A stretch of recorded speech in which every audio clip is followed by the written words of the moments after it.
It's Monday, October 2nd, 2023, and this is episode 293 of You Can Bet on That.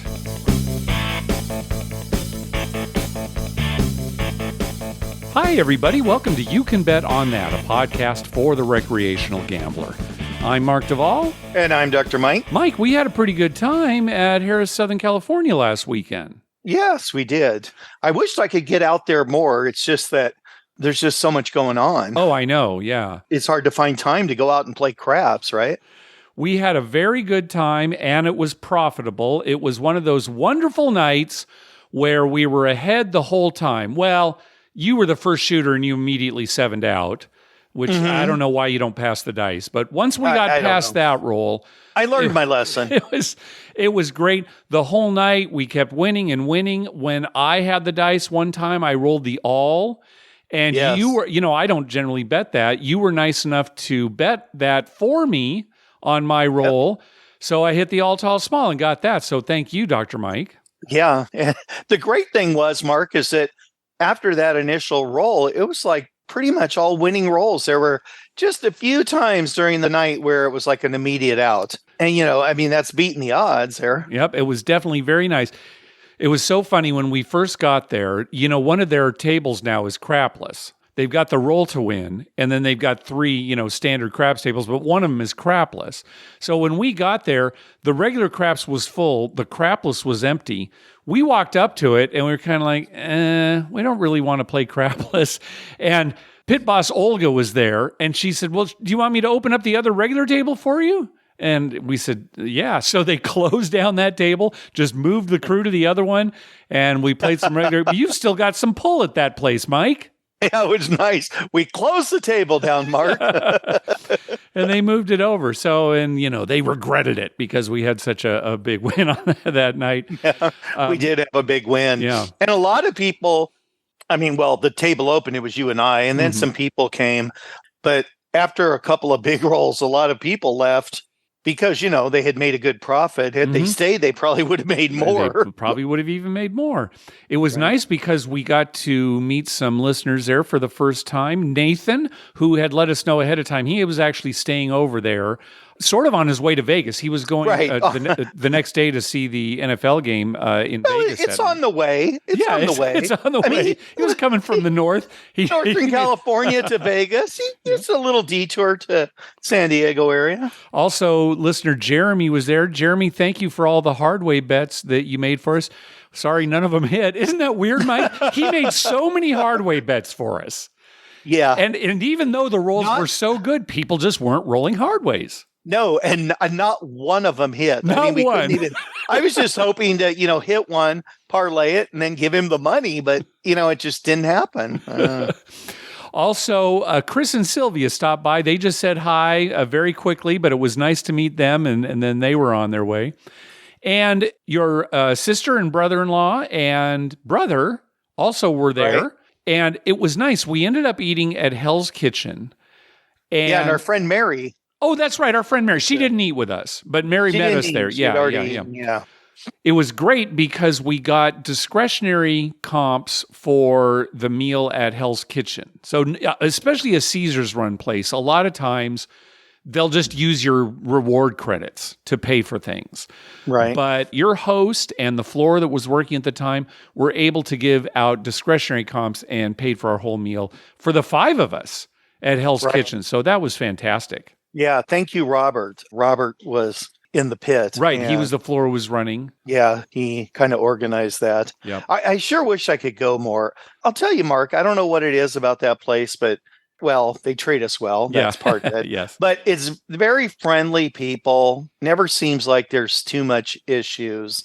Too bad that property wasn't in Vegas or something. We certainly, had such a great time going up there when you lived here. We had another great time. I know when you were moving away, everybody there was asking you, are you going to come visit, Mike? And you said, oh, yeah, I'll be out there probably, once every 2 months. And I'm rolling my eyes thinking, come on, you're not going to cut. And you haven't. You're talking about, I'd like to get out there. Well, come on, I'll drive you up there. I try and then I go out and my parents take up so much time that, I just can't get there all the time. Yeah. And, they're getting to the point when When they go, what are we going to do? I don't know. It's still up to you. I still live in the area, Dr. Mike. For now. Yeah, for now, that's true, right? Looking around. But anyway, another great trip up to Harrah's. So, yes, anyone in the area, go to Harrah's there. Tip the dealers. I don't think you'll find an unfriendly one in the whole casino. We just continue to have good experiences there. So, well, we got an email from listener Brett. He lives in the Spokane, Washington area, and he went to one of the local tribal casinos and saw a game being dealt called Supreme Pai Gow Poker. And here's how it works. This is pretty interesting. As a player, you make an ante-bet, and you're initially dealt 4 cards. Now remember, this is Pai Gow Poker. You're going to end up with 7 cards if you play all the way through. But initially, you're only shown your first 4 cards. Based on those cards, you can either fold, in which case you lose your ante and the hand is over for you, or you can make a raise, anywhere between 1 and 4 times your ante-bet. So if you make the raise, you get 3 more cards. So now you've got 7 total, and you make your Pai Gow Poker hand. Now the dealer receives 8 cards and uses 7 of them to make their 7-card Pai Gow Poker hand. So they have a bit of an advantage as far as how good their hand is going to be. Right. The advantage, if you want to call it that you have, is at least 4 of your cards, and maybe you can fold or make a raise depending on what how you feel about those cards. And then the hands are revealed. So, just like regular Pai Gow Poker, if you beat both of the dealer's hands, your 5-card hand beats their 5-card hand, your 2-card hand beats their 2-card hand, you win all your bets, even money. You win the ante-bet and you win your raise bet. All right. If you lose both of those hands, you lose the 5-card hand and the 2-card hand, you lose both bets, the ante and the raise. Now, here's the interesting thing. If it's a tie, in other words, you win one of the hands and lose the other hand, your ante-bet wins, and only your raise bet pushes. Ah, that's in your favor. That's in your favor. Because there are a lot of pushes in Pai Gow. Right, exactly. So I think that's what they're shooting for when it comes to the appeal of this game. Now, I actually posted about this game to the Wizard of Vegas forum just to let people know about it, because I couldn't find any information there or at Wizard of Oz or anything. And as I explained the game, one of my last sentences was, I have a feeling this would be a very hard game to analyze. And everybody pretty much agreed with me, because you've got to take into account, okay, what are my first 4 cards? How good are those? Should I fold? Should I raise 1 time? Should I raise 4 times? The dealer is going to be getting much bigger hands than normal. Right. And also, the dealer's house way might be significantly different from regular Pai Gow Poker because of this issue on ties where your ante-bet wins. Correct. So I can't give anybody a basic strategy, even close to a basic strategy here. I was playing online. Maybe I'll put a link to, you can play for fun online. I'll put a link to it. It's actually called Super Pai Gow Poker in the online version where you can play. So I don't know what the copyright issues are about the name and who owns the game or whatever. But when I played, there were obvious things. If you had like a joker and an ace, well, okay, yeah, you're going to raise, and you're probably going to raise the 4 times. And if you've just got garbage, nothing's connected and suited or anything, then you're going to fold. It would be those middle hands that would be hard. Yes. Like, maybe you had a small pair and a king. Right. And so then you're kind of, in that case, you just raise 1 time. Although, if you've got an edge, you're raising 4 times. Is raising 1 time a defensive move so that you don't end up folding your ante? Anyway, I'm not even going to pretend to say that I have wrapped my head around this game. I will say this, it did feel like, when I was playing this just for free online, that 8th card for the dealer, of course it's going to help them, but it seemed to me it helped them a lot. And, yeah. that was something that you really had to watch for. And, of course, they think were playing about it, bigger Mark. hands. I mean, how many, you could make more flushes, right? Yeah. You can make more straights. That was a lot of it. Yeah, a lot of flushes and straights coming trips. up. Yeah. I mean, that's a huge advantage. Even if they had Pai Gow, with 7 cards, getting that 8th card could give them a pair. It could also give them a better head. I mean, there's a lot of things there. Very unusual for the dealer to end up having to play ace high. Right. Because of that 8th card. Yeah. So. Yeah.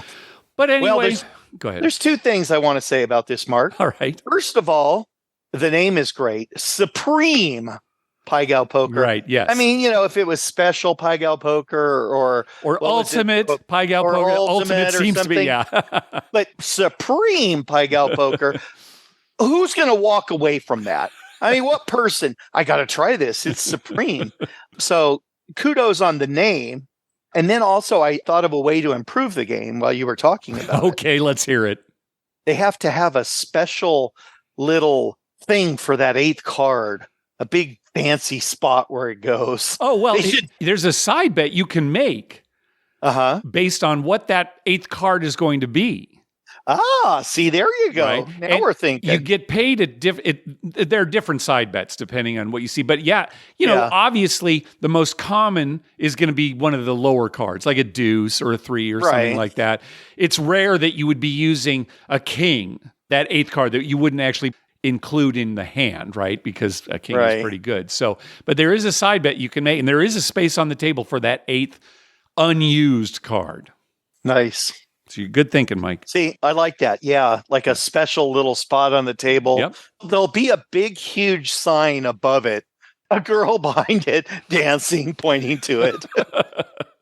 Oh, boy. Wait till we own a casino, Mark. Yeah, wait. Any other improvements or anything else you have to say about this game, Mike? No, but I like it. Yeah. I mean, I don't know that I'd sit and play it for very long because it would probably drive me crazy. Yeah. There's a lot to it. See, sometimes if games are overly complicated as far as strategy or whatever goes, people get turned off by that, right? Well, here's the thing, and this is why casinos might love it. I'm not saying that this will catch on necessarily, but the game itself is not complicated, right? If you know Pai Gow Poker, you don't have to do a lot of explaining. It's just that the strategy would be so complicated. And a lot of players don't care about strategy. Right? Well, that's true too. Most players probably just see their first 4 cards, and if they didn't have anything particularly interesting, just increase 1 time, right? Yeah, right. And then wait, and then do 4 times. 2 and 3 times is probably not going to get used a lot. I wouldn't think so. And I think in the online version, you can raise only 1 or 4 times. So again, it's going to depend on the brand and what you can do. But Mike, think of how many people we see playing 3-card poker that are in every time. They don't even look at their cards. Yeah, they're just in every time, just taking. They like the big surprise. Right? Yeah, exactly. So if the limit was low enough, if this is like a $10 table, then it'd be like, okay, I'll play it. It's a $20 table. Every time I'm just in for 10 and 10 more, and I just play my hand. And if I got something, if I ended up with like trip aces, my 4-card hand, of course, I'm going to go 4 times. Yeah. Something like that, right? Yeah. Anyway, so thank you, Brett, for pointing us to this game. And if anybody else ends up playing it, let us know what you think. Supreme Pai Gow Poker. I wonder if you could put this into a computer. I'd be interested to know if the dealer's going to get a ton more flushes and straights. Well, figuring out what the dealer might play, that's probably pretty simple. Just 8 cards and, give it the house rules and how many times it would play. But actually figuring out what the player's strategy would be, that's where it gets too complicated. What the player should do, yeah. Well, last episode, we got some kind of sad news from Eamon. He said he went to the Hippodrome in London, and they have gotten rid of their craps table. So no more craps in the London area, maybe no more craps in the whole UK. We got an email from listener Ben. He said, found myself in a casino in Birmingham in the Midlands of the UK and stumbled upon a craps table. An employee explained how they got it pre-COVID, trained the staff, and then the pandemic hit. 0 dice ever thrown. So he actually sent a picture. The table is still there, but they've never used it. It would have been the second open craps option in the UK at the time, and now from what was said about London in the last show, we are down to 0. So close. So thank you for that information, Ben. Still seems pretty rough for our British friends over there when they want to play craps. Gosh. And the government wonders why they lost that war in 1700s. I mean, you gotta have craps. I guess so. I mean, it's a sad state of affairs. Well, I agree with you there, Dr. Mike. Hey, thanks to everyone who's been clicking through our Amazon link. Remember, whenever you're going to buy something through Amazon, please go to our page first, youcanbetonthat.com, and click through our Amazon link towards the top of the page. Amazon got rid of their banners, so we just have a link right at the top there. Shop Amazon. Yeah. So please click on that. All right, let's move on to voicemails. Speaking of Eamon, let's hear from him first. Hello, gentlemen. Eamon from London here. This time with an update from Amsterdam. So last weekend I was over in Amsterdam and I hit up the Holland Casino, which is basically just in the heart of Amsterdam. Actually quite decently sized casino and quite a few games. To start, they have blackjack. We were there on a Saturday and a Sunday night. Saturday, obviously the minimums were more. It was either 20 or 50 euros. The interesting thing is you could only bet in 20 or 50 euro increments. So I couldn't bet 30 or 35. It either had to be 20, 40, 60, and so on. You also couldn't tip by playing for the dealer. If you wanted to tip the dealer, you had to tip them directly. And what I found the most interesting is that each spot on the table has multiple sort of play spots where you put your chips to play the hand. And what that is for is anybody can walk up and play on your hand, or you could play on, if you're sitting in third base, you could play on the first base hand if you want. So what kept happening is I was actually doing quite well, and then some of the other people around me then started playing on my hand. So they'd place their chips in a line behind my bet. It was quite interesting to see, like, the superstition, like if someone got hot, they would switch over to them and start playing on their hand. They would actually wait to see if I would split or double. So whoever plays is sitting at that spot and plays in the sort of the first position. They get to make all the calls. I'm not sure what would happen, though, if I split or doubled and they didn't have money to do the same. Maybe they just have to play the hand as it is, or like if it's split, they only play the first hand. But very different nonetheless. And the other games they had were Ultimate Texas Hold'em, Caribbean Stud, tons of roulette, obviously, and they even had the bubble craps machines. They didn't have craps, but they had sick bow machines. That was pretty cool. Nice. Didn't get a chance to play. They were actually quite busy. The last game I want to report on is a game called Dice Ball. So I think this is their version of craps. Imagine a craps table cut in half. You can just place, the 4, 5, 6, 8, 9, 10. Or if you make 4 rolls without rolling a 7, then you win 1-1. There's hardway bets. They pay 5-1, and they don't lose on a soft roll. Yeah, so it's quite interesting. It's quite fast. Obviously, it's not quite as fun as a normal craps. And the last interesting thing about the game, I don't know how to explain it, but there's a little gray piece of felt all the way around the edge of the table. Well, it's just colored gray. It's about 1 inch wide. And if the dice stop or touch any part of that piece of gray, then it's a no roll. So you have to roll again. That's even if you hit the ball back wall and it bounces back to you. If it's touching that little gray part that is like a ring around the felt, then you have to roll again. Even if a dice is laying on the chip, then you have to roll again. So lots of rolls again, but fun nonetheless. It's called Dice Ball. It is very loosely based on baseball. Thanks.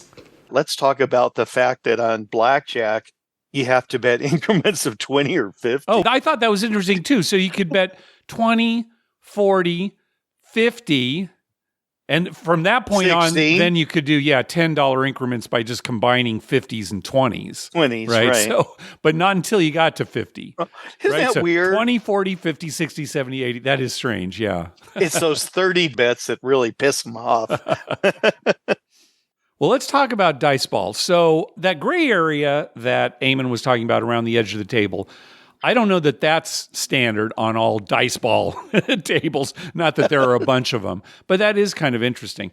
But let's talk about it. So first of all, there's no ball involved. I'm sure you're upset about that, Dr. Mike, Well, it's loosely based on baseball. Right, yes. And that's where it comes from. I can see from the picture here the baseball players on there. Yeah. So, although I love the name Dice Ball. Yeah. It sounds like something that should be in a Bond movie. And James Bond would be like Burt Reynolds. Oh, so it's like Cannonball Run? Yeah, it's like Cannonball Run. It'd be Burt Reynolds and Dom DeLuise in some James Bondish type movie called Dice Ball. And they call it Dice Ball. Right. And it's like this horrible movie, but everybody looks back on it fondly. Like the 70s. Exactly. Oh my God, that movie's so bad, but I love it so much. Right. Dice Ball. All right. So, yes, instead of a pass line, they have something called a run line. And when you make the bet there, the idea is that you're going to have 4 rolls in a row without a 7. So you make your bet on the run line, and then there's a roll. If it's not a 7, they move this marker to like first base on the layout. It's supposed to represent like first base. And then if you roll again and no 7, then you go to second base. Roll again, no 7, third base. And finally, if the final roll is not a 7, you make it home, and that bet pays 1-1, and we start all over. And if anywhere during that roll a 7 does come up, then the bet loses and it starts over again. So that's kind of the connection to baseball. That's how simple it is. That's why I think people would gravitate to it more, because it's not as complicated as craps. Okay. Now, as Eamon said, you can bet on any of the hard ways, including the 2 or the 12. You can think of those as hard ways, basically any pair. And the bet will win if that pair comes up, and it only loses on a 7. So it pays 5-1. Uh-huh. The other bets you can make, this is kind of interesting, they're place bets. And in some cases, they combine rolls of the dice into a single place bet. So for example, there's one place on the table where you can bet the 2 or 5. It's a single place bet that will win if a 2 or 5 comes up, even money, and loses if a 7 comes up. All right. There's also a place where you can bet on the 3 or 4 coming up. So that's a single bet, and if a 3 or 4 is rolled before a 7, that bet wins. Again, even money. Now, think about what I've described so far. How many ways are there to roll a 2 or a 5? There are 5 ways, because there's 1 way to roll a 2 and 4 ways to roll a 5. 4 ways to roll a 5. So that's 5 total. Okay. Uh-huh. The second bet I talked about. How many ways are there to roll a 3 or 4? 5 ways, right? 5 ways. 2 ways to roll a 3, 3 ways to roll a 4. So all these place bets, there are 5 ways to win and 6 ways to lose. Same with a 6 and an 8. Right. You can bet just on a 6, because there are exactly 5 ways to roll a 6. So the 6 is its separate bet on the table. Uh-huh. Again, pays even money, should pay 6-5, but pays even money. That's how the house maintains its edge. Same with the 8. You can just place the 8. 5 ways to roll an 8. And then I assume the 11 and the 10. Yes, exactly. It's a single bet that will win if 10 or 11 comes up, loses if 7 comes up. Then 9 and 12. And finally 9 and 12. Right, exactly. Yeah. So those are the 6 different place bets that you can make. Game based on odds adding up to 5, just like baseball. Okay. I guess it kind of loses the baseball theme on those place bets. Those bets, yeah. Whatever. Okay. So that in a nutshell is Dice Ball. I'll link to a Wizard of Odds video kind of walking through it. I don't know if it's being played anywhere in the United States, but certainly. Oh, no. It wouldn't, because baseball's real big in Holland, Mark. Oh, okay. Not so big in the United States. Okay, now I understand it, yeah. What is going on? I mean, first we got England getting rid of craps. Now we got Holland playing games based on baseball. Yeah. Very strange. Yeah, it's a topsy-turvy world, Mike. So. Topsy-turvy. That's a good way to explain it. It looks like on the picture that I'm looking at here, like this is played on like a blackjack table. Well, it's a smaller table. I mean, there's no question. Small table. Yeah.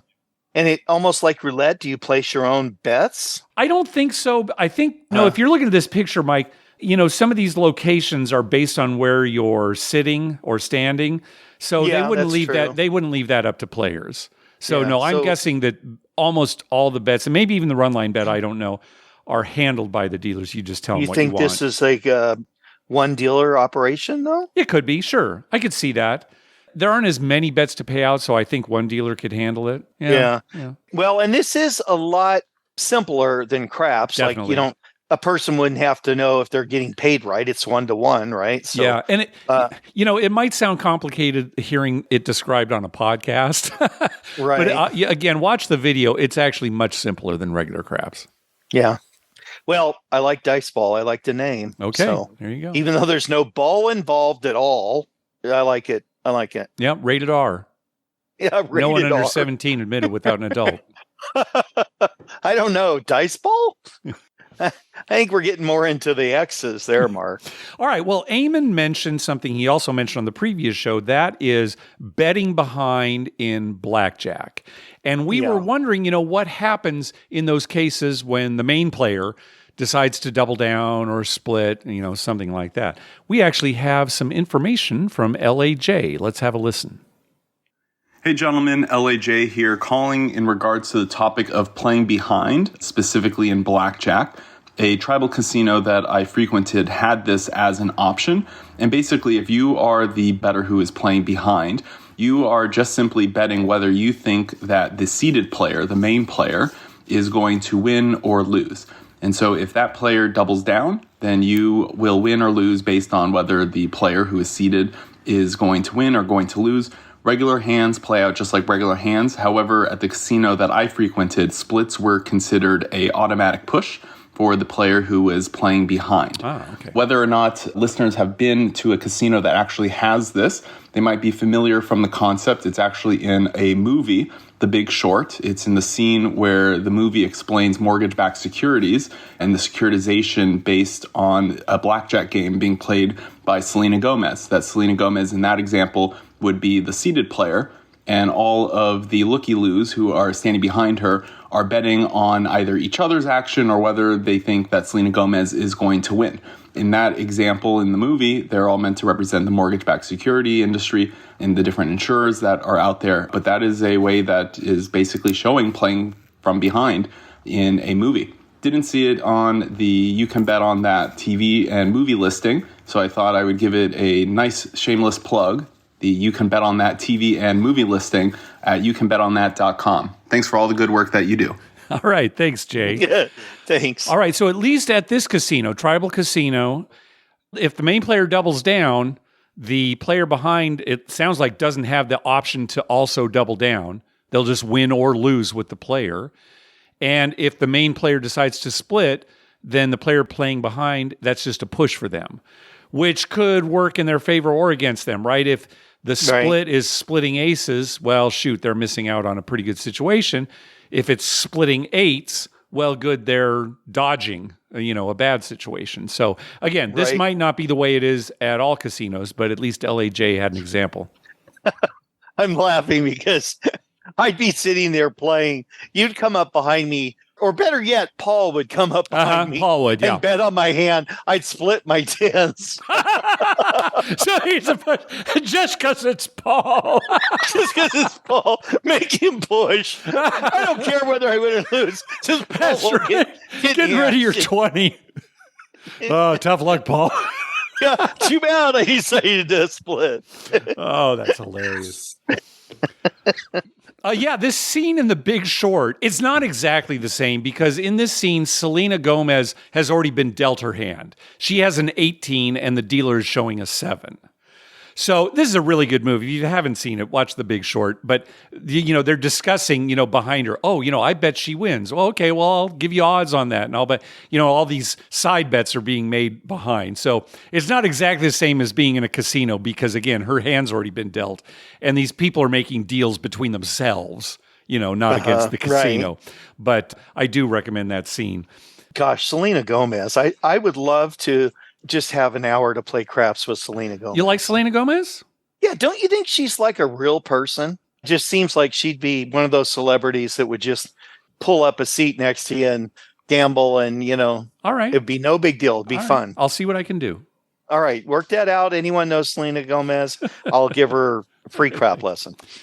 Well, Jay, thanks for the plug for the TVs and movies pages on our website. I'll tell you, I'm kind of struggling with whether or not I'm going to continue the TV listings because, we're moving towards just streaming everything that we watch, and watching TV live or even DVR'd shows is just not as common as it used to be. So I don't know that people are really getting anything out of the page. I never pretended to think that a lot of people were getting a lot of things out of the page anyway to begin with. But it's kind of fun for you to do. Yeah, it's kind of fun for me to do, and I find out about things that are going to be on. But I don't think people are getting that much out of it. I might stop putting out TV listings unless there's an uproar from listeners. Right. Mark, I'm with you. And you know me, I like to watch network TV, right? I did. We very rarely watch network TV anymore. Oh, I know. I mean, we watch like The Amazing Race and right. a few shows that we like. But a lot of it is things on other platforms. Well, and even stuff that is on network television or cable television, you can watch on streaming services. Right, on a streaming service, exactly. It's kind of a different world. So I may stop that. And even the movie page, we live in a world now where there's so much content out there. Right. And I've put this movie page together. One of the members of the Wizard of Vegas forum groups was saying that my page isn't very helpful to people because there's just so much out there and it's not really searchable. And I know I did kind of overload it with too much. I put movies that had some kind of gambling scene in there, I put in there. Right. And, how helpful is that for somebody who's trying to say, hey, I want to watch a movie about gambling or about horse racing? So I don't even know how helpful that is. And especially with all this new content, how can I keep up with everything? And even though there may be some great gambling movies from the 30s and 40s, who's looking to watch those now? Again, I'm thinking of people going to the page. How much are they getting out of that? So I don't know. Well, you make the decision. If you decide to get rid of it. Let us know. Give me some feedback, and I won't absolutely wipe out everything. I'll save the data, at least for the movie page. Yeah, I don't know. I think the amount of time that I'm putting into it, not enough people are getting benefit out of it. So, we'll see. Well, if you do decide that you're going to get rid of it, I'll fly my flag out in front of the house at half-mast for a month. I'll let you know. Thank you. A whole month. People, why is your flag at half-mast? They're trying to think of things that have happened in the nation. No, it's pretty obvious. Mark took down the movie page. We got rid of the TV page. Oh, yeah. All right. Next call. Yeah, this is Mike from Ohio. Trip report from a little while back. I just got around to calling you now. We were out in July. My wife and I were out in Vegas, and we stayed at the Downtown Grand, same as we did last year. Last year they had low minimum tables during the afternoon, but it was higher in the evening. Well, this time they had $5 minimums all afternoon, all evening. They aren't open quite all night, but all evening. But the main thing I wanted to say was we saw a sign as we were walking in said they had $1 blackjack. And I thought, wow, that's something. Well, as soon as we walked in the door, I saw they had some kind of electronic machine for blackjack for $1. I said, oh, that's what they were talking about. Well, no, not really. They did have 2 tables of $1 blackjack. Obviously, it was 6-5. But they also had a couple of other tables of regular blackjack, 3-2 for $5 minimum. So those on a low budget, good place to go. Take care, you guys. See you. All right. Thanks, Mike. Yeah, that's outstanding. Think about that, Mark. You're, on a low budget, or some people just don't like to gamble, but they're there and they might think, I'll try it. $5 at a 3-2 table is awesome. Oh, that's terrific. And even the $1 at the 6-5, if somebody just wants to sit there and bet, dollars all night and maybe get some drinks, if the drink service is decent, or, even if it's not that great, but you do get some, that's a great deal. Well, Downtown Grand, we love playing there. We always hear good things about it. The one bad thing we heard was from Big Lair when he ran into a crew there that wasn't very nice. And that was pretty bad. But otherwise, it seems like you can always get on a table. They have pretty good rules. I don't like the cashier. I've made that perfectly clear. Hate the cashier situation. But there you go, Downtown Grand. Why don't you just pick it outside? What's the big sign? What the hell's wrong with the cashier at Downtown Grand? Oh God, it's just there's only ever one person working, and the way the line is set up, So, but I got a problem with a lot of casino cages, Dr. Mike. You're a casino cage snob. I absolutely am. Could have an whole episode about that. All right, one last call from a listener we haven't heard from for a while. We love hearing from him. His call drops out a few times, but I don't think it's too bad, and I kind of edited around it. Let's hear from Ian. Mark, Dr. Mike, it's Ian Dunk from Leicester, this time in Sydney. Earlier on this year, I think you talked about Australian casinos, so obviously I thought I'd better fly over here and just check it out for you. There's 2 casinos in Sydney. There's not that many around Australia. But one of them is a 2.4 billion Australian dollar, divided by 2 for American dollars, casino that was built called the Crown, which lost its license very early on due to money laundering. So there's this huge, beautiful hotel with no casino yet and no timeline for when the license will be granted. So that's an interesting one to Google. But we did go to the Star. The Star is a casino that's well established in Sydney. You can walk there or get a beautiful ferry where you can see the Opera House and the Sydney Bridge. I would liken it when you get there to Resorts World. Very bright, very airy, about the same size. No free drinks. We should really embrace that when we're in Vegas because there's no free drinks anywhere else around the world.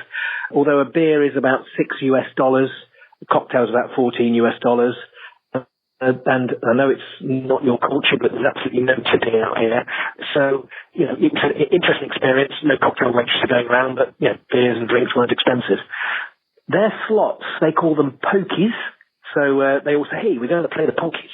Lots of slots or lots of pokies around the casino area. Only one craps table, open from 6 p.m. We played on a Thursday and a Sunday. There is another one upstairs, but only opens on a Friday and a Saturday for VIP card holders. So there's only the one table. It's $5 Australian minimum, which is about $2 US.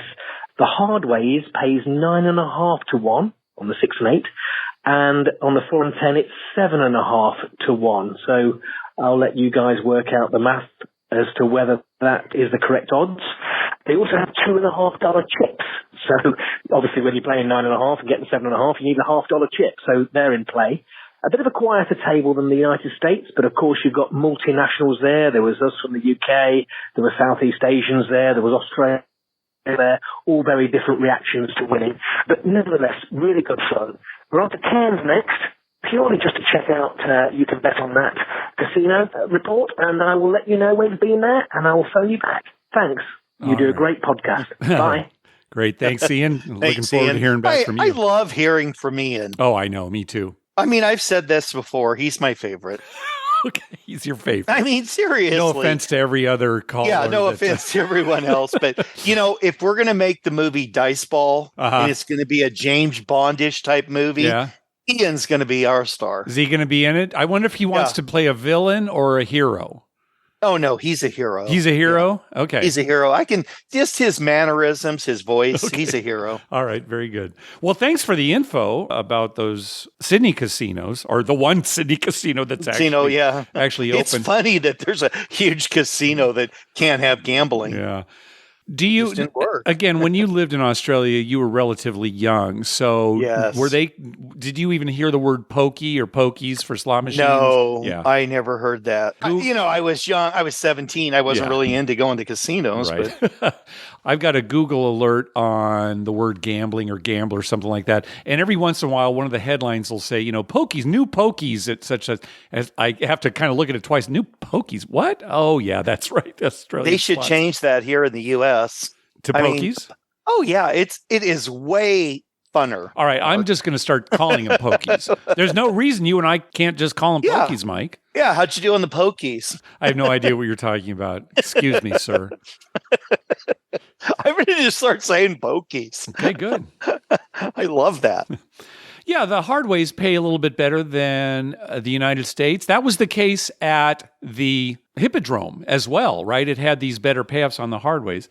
Now, the house edge on the Hardways here is pretty horrible. So even though it's better in Australia, it's still pretty bad. But it does cut the house edge in half. So hard 6 or 8, here in America pays 9-1. That's about a 9% house edge.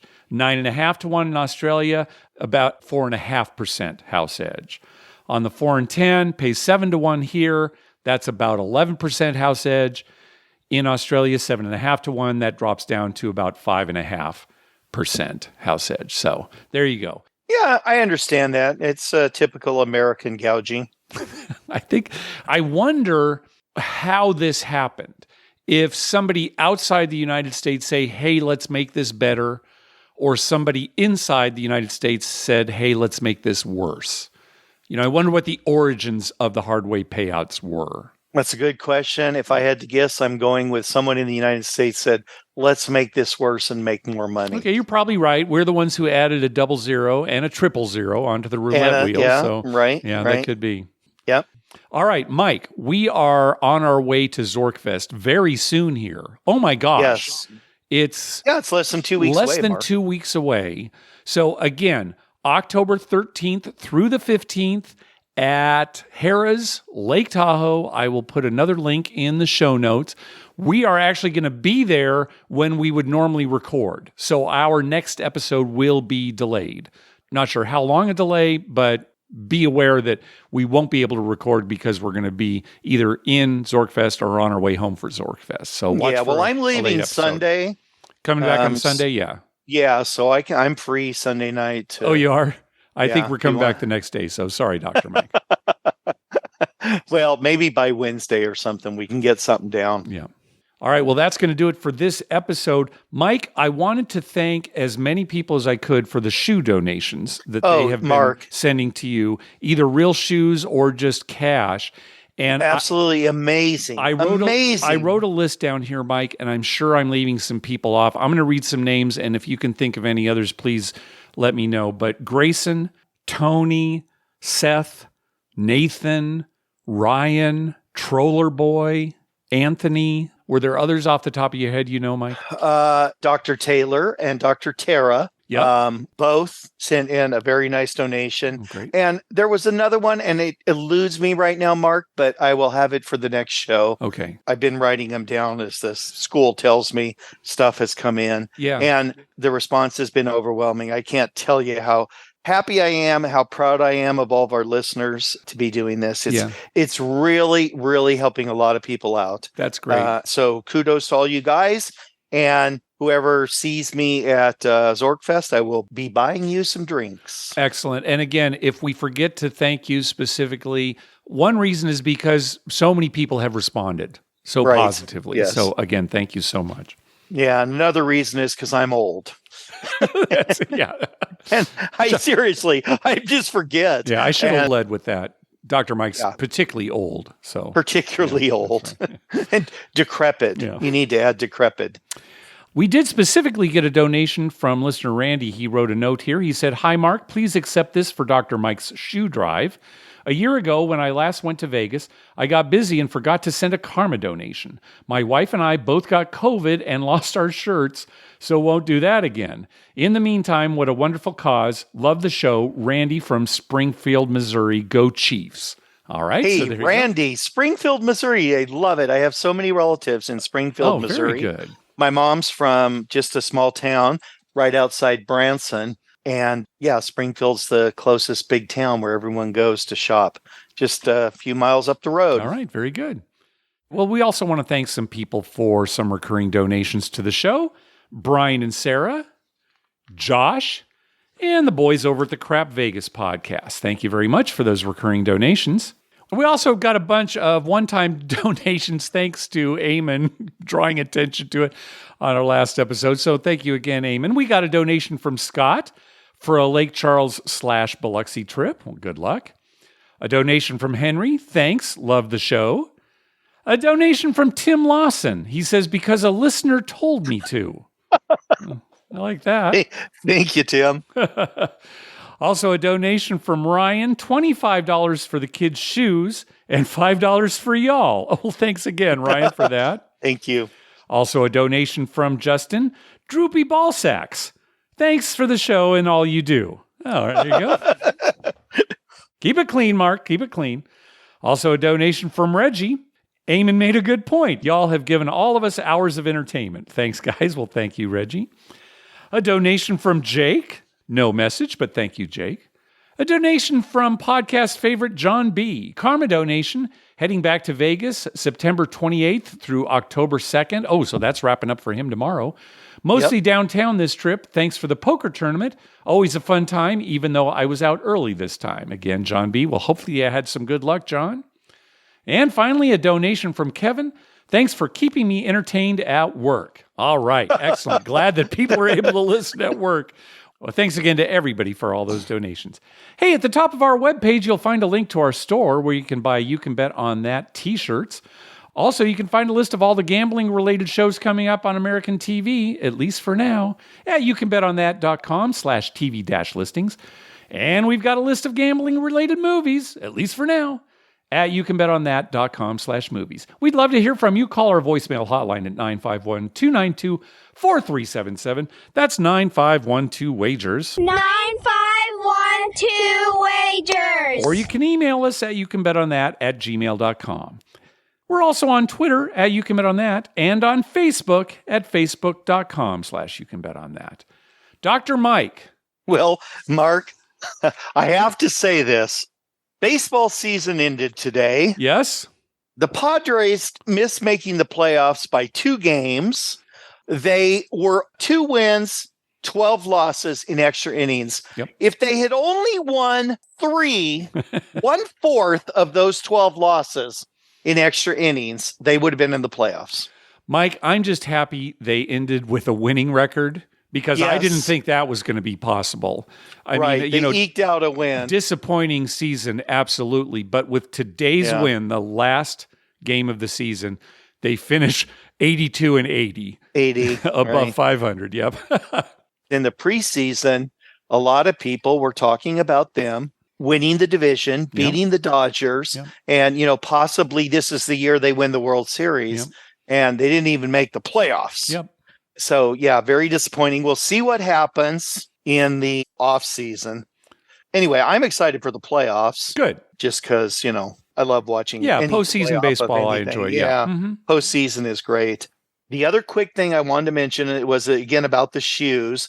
Just a couple days ago, I was at the market here in town, and a little 3rd grader who goes to school at our school came up to me. They all know me. And she came up and she doesn't know where the shoes come from. Yeah. And she's holding her foot up. Look, Mike, look, Mike. And she had these brand new shoes on. She was so happy. Oh, that's great. So, that's who these people are helping out. And I really appreciate it. Great. And other than that, Mark, I hope we kill them in Lake Tahoe. I hope so, too. And by that, I mean the casinos. I knew what you meant. Not the listeners. All right. Well, thanks for listening. We'll see you all at Zorkfest. See you then. Bye.